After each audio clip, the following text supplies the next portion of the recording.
Beatriz é a segunda filha de Sandro e Lucina, esta menina feliz que aparece nestas imagens brincando na praia. Beatriz Angélica Mota nasceu em 11 de fevereiro do ano 2008. Era filha de Lucina Mota, uma congressista muito interessada em problemas sociais, e de Sandro Romilton, que trabalhava como professor de inglês na escola particular Nossa Senhora Auxiliadora de Petrolina, isso no estado de Pernambuco, no Brasil. Beatriz e seus irmãos, Samira Mota, a mais velha, e Leandro, o caçula, estudavam nessa escola. A família morava em uma pequena fazenda na zona rural de Uaceiro, uma cidade do Brasil, e sua situação econômica era bastante boa. Não tinham grandes complicações e eram muito unidos. Beatriz, por sua vez, era uma menina feliz, muito apreciada por seus colegas de classe e professores. No entanto, toda a possibilidade de Beatriz crescer e se tornar uma adulta igualmente alegre foi tirada dela. E é que quando ela desapareceu, todos pensaram que ela simplesmente se perdeu passeando pelos corredores da sua escola. Em minutos as buscas começaram. Beatriz, onde você está? Mas quando descobriram o que realmente aconteceu com ela, toda a comunidade ficou completamente horrorizada. Às 8 da noite de quinta-feira, 10 de dezembro do ano 2015, a família Mota Romilton assistiu a um evento no colégio Nossa Senhora Auxiliadora. Era a formatura de Samira, que estava terminando o 3º ano do ensino médio. Naquela época, Beatriz tinha 6 anos e estava muito entusiasmada com o evento. No local havia cerca de 2.000 pessoas. Como se tratava de uma instituição prestigiosa, a porta principal tinha segurança controlada. Ninguém suspeitava que algo terrível pudesse acontecer neste lugar. Enquanto esperavam, no entanto, o início da cerimônia, Beatriz se acomodou ao lado de seus pais e irmão nas arquibancadas do salão de atos, vestindo camisetas brancas, blusas, que mandaram fazer com o rosto de Samira como uma espécie de homenagem. No entanto, às 10h09 da noite, a pequena começou a sentir sede. Aproximou-se de sua mãe para avisá-la que desceria das arquibancadas para beber água dos bebedouros da escola. Lucina deixou que ela fosse sozinha, já que a pequena conhecia bem o lugar. E eu repito novamente, em um lugar, podemos dizer seguro, não havia como ela se perder. A menina pediu água à sua mãe enquanto estavam nas arquibancadas. Beijou-a e partiu para sempre. A mãe continuou assistindo à cerimônia, esperando que sua filha voltasse de beber água, enquanto Sandro tirava algumas fotos com suas alunas. Tudo eram risos e felicidade, risos e diversão.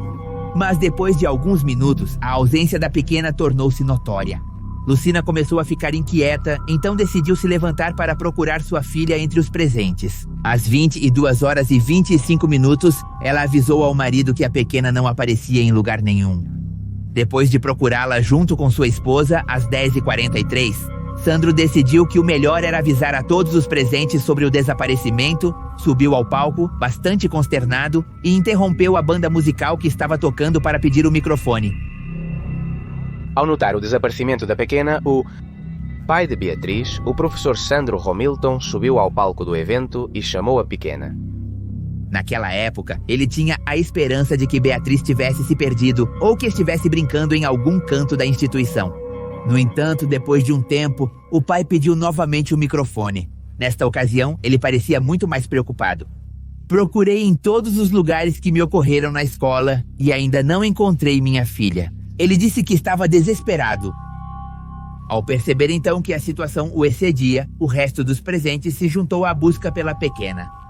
Investigaram em cada canto da instituição até que depois de um tempo encontraram seu paradeiro, uma descoberta que os deixou sem palavras. Eram 10h50 da noite quando um guarda de segurança encontrou o corpo de Beatriz em um depósito onde eram guardados os equipamentos de uma academia em desuso. A situação era extremamente chocante, entre produtos de limpeza, cabos e uma grande quantidade de fuligem que havia ficado depois que alguns alunos provocaram intencionalmente um incêndio algum tempo atrás. E lá estava a pequena sem vida. Mas isso não era tudo. Ela apresentava 42 ataques com uma arma perfurante e a arma homicida. Uma faca grande e afiada, com cabo de madeira, ainda estava cravada em seu abdômen. Pouco tempo depois, ela é encontrada morta em uma espécie de depósito. A arma usada para cometer o crime foi deixada sobre o corpo de Beatriz. Haviam passado apenas 41 minutos desde que Beatriz saiu para beber água. Sua família não entendia como, durante esse tempo, alguém havia tirado a vida dela de uma maneira tão atroz. Também não fazia sentido que isso tivesse acontecido em uma escola com tanta segurança, onde estava acontecendo uma celebração alegre. Já para as 23h11 da noite, chegou a polícia militar para levantar o corpo sem vida e transportá-lo para a cidade de Juazeiro, onde seria realizada a autópsia, enquanto o resto dos presentes tentava conter os Mota Romilton sem sucesso.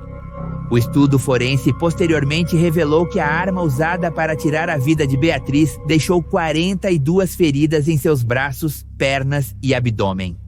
Não havia sinais de abuso íntimo. Para os investigadores, isso era uma expressão de violência extrema. Quem fez isso com a pequena fez com muita crueldade. Simultaneamente, as perícias iniciais eram conduzidas no local da descoberta. Como não havia vestígios de sangue fora do armário, os agentes pensaram que Beatriz deve ter sido assassinada no depósito. Por outro lado, também parecia claro que a pequena não havia entrado lá caminhando nem arrastada, porque não se viam esse tipo de marcas naquele setor da escola. A polícia então começou a se perguntar como a pequena havia chegado ao escuro armário. Acreditavam que alguém a havia convencido a entrar lá, provavelmente alguém que a conhecia. Então o motivo deveria ser pessoal.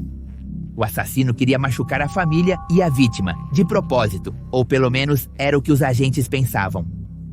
A polícia tinha até então duas provas, os vestígios de sangue e as impressões digitais na arma do crime.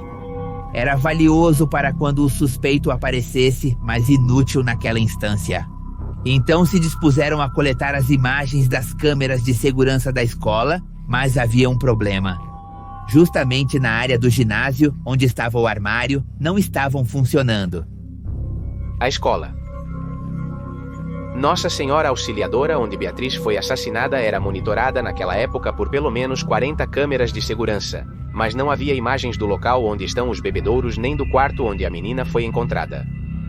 Devido a isso, os agentes teorizaram que o assassino conhecia muito bem a escola, que sabia que no local onde tirou a vida de Beatriz não havia vigilância e que as câmeras não funcionavam. As gravações que conseguiram obter vieram das ruas próximas ao estabelecimento. Além disso, pediram a todos os presentes que tivessem gravações daquela noite para contribuir, incluindo a do profissional que filmou a cerimônia. Todos queriam ter lembranças da formatura de seus filhos, então alguém deveria ter capturado algo. Graças então ao fato de que muitos dos alunos e pais da instituição forneceram fitas de vídeo, os agentes puderam montar uma linha do tempo. Nelas, observa-se Beatriz sentada perto de seu pai às 8h10 da noite, depois às 9h55. Ele era chamado ao palco para entregar diplomas aos seus alunos. Já às 22 horas, Beatriz se afastava do local para se sentar perto de sua mãe. A última vez que ele foi visto na câmera foi às 22h09, 10h09, quando se afastava de Lucina para ir em direção à fonte de água. As próximas imagens registradas eram da família da vítima às 22h25, perguntando sobre seu paradeiro.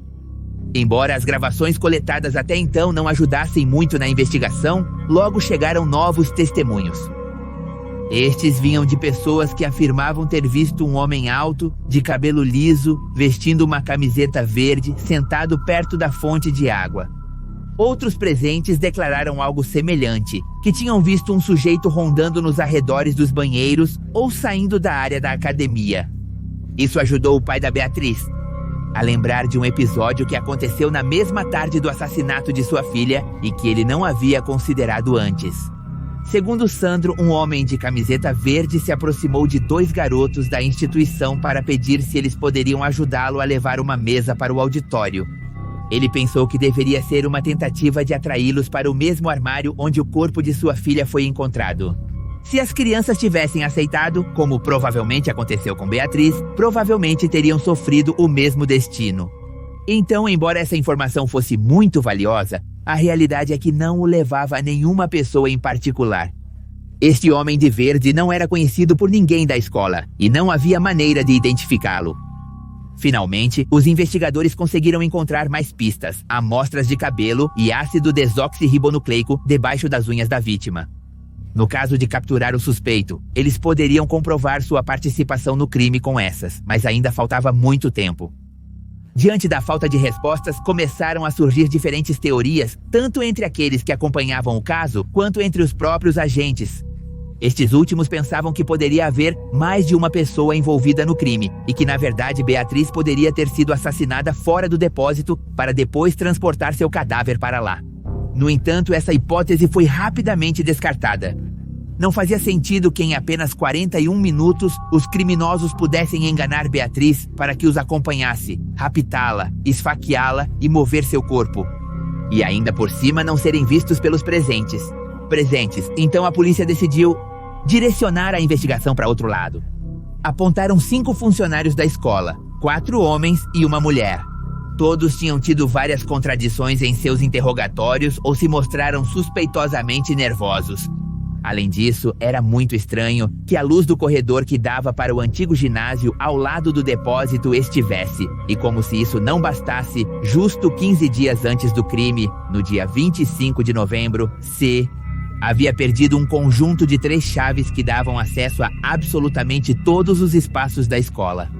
Embora os funcionários tenham relatado seu desaparecimento, todos foram demitidos.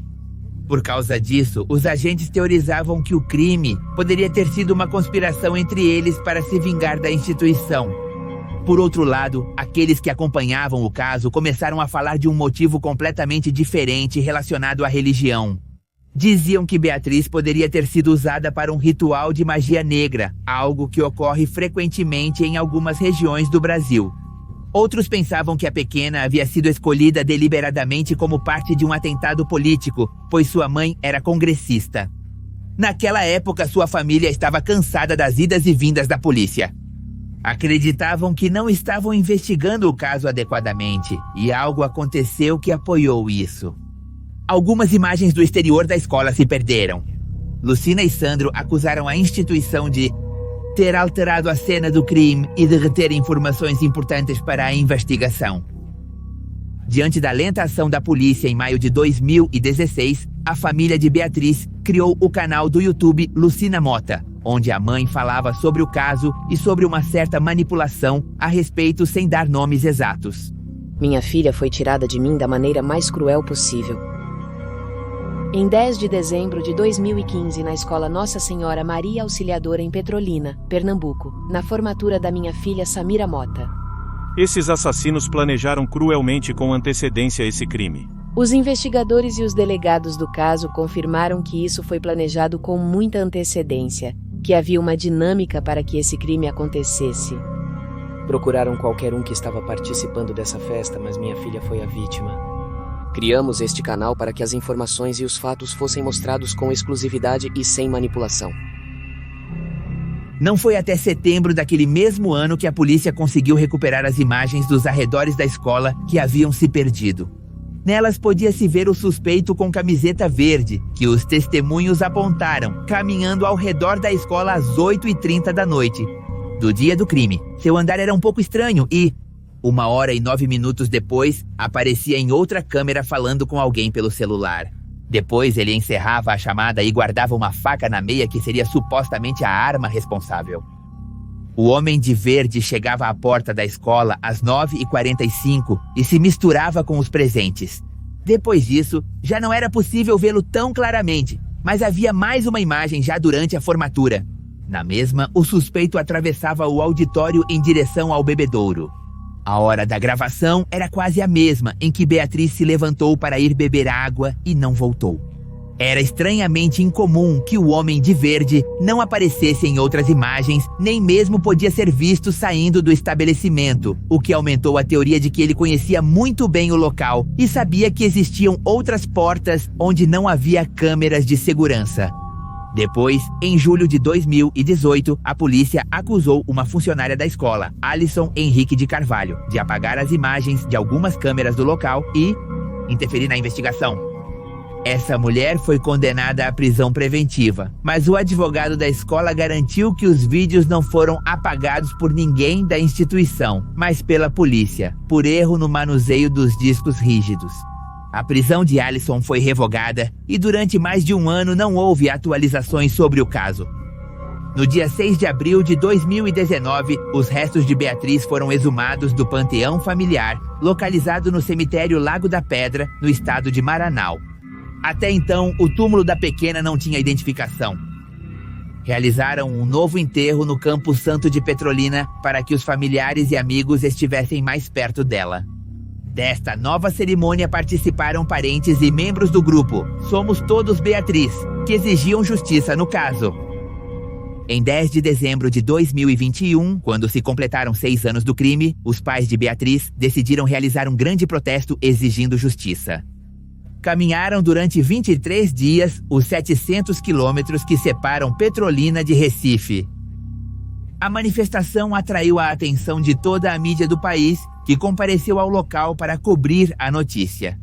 O caso, graças a isso, voltou a estar na boca de todos, e o fato de que não havia sido resolvido tornou-se motivo de escândalo, colocando a polícia sob o olhar público. Finalmente, os pais foram recebidos pelo secretário de Defesa Social, com quem tiveram uma reunião privada. Poucos dias depois, no dia 28 de dezembro, o governador Paulo Camara anunciou a destituição do perito criminal que atuava no caso, Diego Costa. Queriam com isso demonstrar que estavam fazendo tudo o possível para resolver o crime, e as respostas chegariam apenas 2 semanas depois. Em 11 de janeiro de 2022, a Polícia Científica do Instituto de Genética Forense Eduardo Campos de Recife fez uma revelação oportuna. Eles passaram muito tempo comparando o ácido desoxirribonucleico encontrado na faca com o dos prisioneiros de diferentes prisões do país. Depois de compará-lo com 125 perfis genéticos, chegaram a um homem. Ele se chamava Marcelo da Silva e tinha 40 anos naquela época. Ele havia sido condenado em 2017 por assaltar um supermercado e cumpria sua pena na prisão de Salgueiro, em Sertal, mas também havia sido acusado em 2011 por abusar sexualmente de uma menina de 12 anos.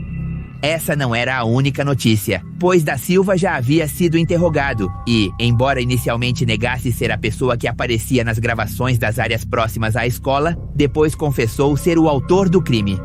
Além disso, ele deu todos e cada um dos detalhes sobre como realizou o ato.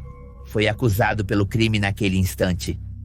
No entanto, a família de Beatriz não ficou feliz ao receber a notícia, pois esta não chegou a eles pela polícia, mas por terceiros. A pessoa mais irritada com essa situação era Lucina, que disse ter solicitado que os testes de ácido desoxirribonucleico fossem realizados meses atrás. E o pior de tudo era que o desrespeito à família Beatriz continuaria. Em 12 de janeiro, foi organizada uma coletiva de imprensa para explicar a resolução do caso, e Lucina foi impedida de entrar para ouvir as declarações. A mulher não demorou para expressar sua insatisfação na mídia. Finalmente, a mãe conseguiu entrar junto com seu marido. Depois, a secretária de Defesa Social disse que sua intenção era receber a mulher apenas depois da coletiva de imprensa. Naquele mesmo dia, o secretário de Defesa Social de Pernambuco, Humberto Freire, revelou como da Silva havia realizado essa atrocidade. O homem, que estava em situação de rua, entrou para roubar na escola pensando que se tratava de uma igreja. Uma vez dentro, ele se deparou com Beatriz, que percebeu a faca em sua mão. Começou a gritar e da Silva tentou silenciá-la, mas ao não conseguir, ele a silenciou levando-a para o armário e tirando sua vida a facadas. Mas a família Beatriz não ficou satisfeita com essa versão dos fatos. O roubo e a necessidade de silenciar a menina pareciam uma motivação pouco crível para cometer um crime tão atroz. Pensavam que poderia se tratar de um assassino de aluguel ou de um ato de vingança contra a escola. Tanto a mãe quanto seu marido pediram que a investigação fosse federalizada e que o Federal Bureau of Investigation participasse. Eles até afirmaram que o teste de ácido desoxirribonucleico não era suficiente para encerrar o caso, porque havia muito mais a ser descoberto. Na quinta-feira, 13, da Silva foi transferido para uma prisão no Grande Recife e colocado em uma cela disciplinar. No mesmo, o homem dizia que estava arrependido pelo crime e que pedia à sua advogada que dissesse a Lucina que queria falar com ela. Também relatou sua versão exata dos fatos. Na noite de 10 de dezembro de 2015, Da Silva estava alcoolizado e sem dinheiro para voltar para casa. Pensou em roubar uma moto, mas não conseguiu e acabou entrando na escola, embora acreditasse que era uma igreja. Uma pessoa do local notou seu estado de embriaguez e o expulsou, mas ele tentou entrar novamente para beber água e conseguiu. Foi então que ele encontrou a menina, que estava perto do bebedouro. A pequena, segundo ele, disse que tinha uma faca ali. Então Da Silva se irritou, respondeu que ela se calasse e a obrigou a entrar no depósito. Uma vez lá, disse à menina para ficar em silêncio, mas ela começou a gritar. Naquele momento, o homem decidiu tirar a vida dela com a faca que tinha consigo. Depois foi lavar as mãos no banheiro, saiu da escola sem problemas e foi se banhar em um rio próximo. Até conseguiu que algumas pessoas na rua lhe emprestassem roupas limpas para se trocar. Apesar de ter ouvido o próprio assassino relatando a noite do crime, a família de Beatriz ainda não acreditava que ele era o culpado, ou pelo menos que tinha sido o único envolvido, e que tudo tinha sido uma série de coincidências. Aqui parecia que tinha algo estranho acontecendo. Até a data de realização deste vídeo, as autoridades brasileiras não informaram sobre o julgamento que Da Silva terá que enfrentar sob a acusação de homicídio. Embora se espere que ele seja condenado a um longo tempo de prisão, que se somará à pena que atualmente enfrenta pelo roubo de um supermercado, isso não é o mais importante para a família de Beatriz.